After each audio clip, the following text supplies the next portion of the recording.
There are forces older than time that do not want you free.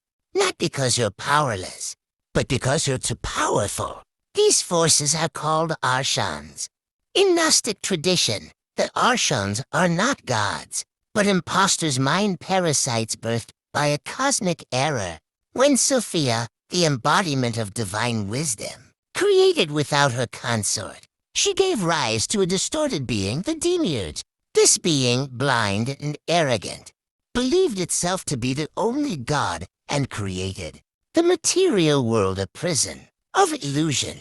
The Archons are his enforcers, and their weapon, control through illusion.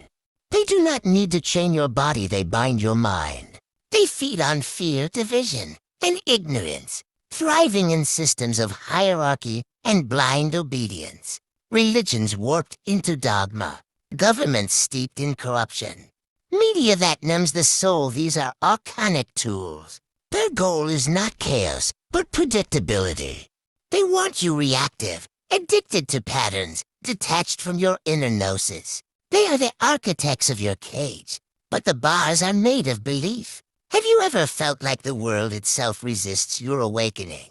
That the moment you step into clarity, something comes to distract, tempt, or disempower you? That's not a coincidence. That's contact. Archons manipulate through frequency and thought form. They whisper doubt when you're on the edge of breakthrough. They mirror your fears back to you until you believe they're your own. And they especially hate those who remember the spark within, the divine flame that predates their synthetic kingdom. Here's the twist. The Archons have no true creative power.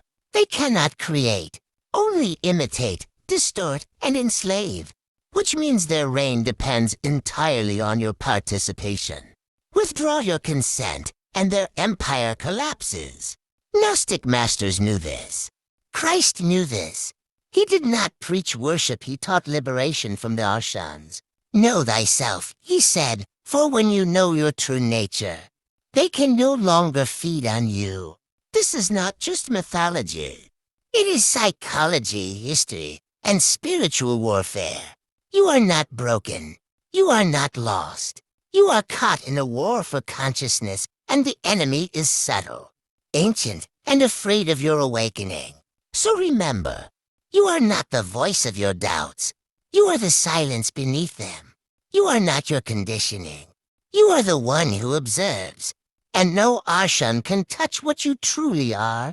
Remember, when you reclaim your mind, you reclaim your soul.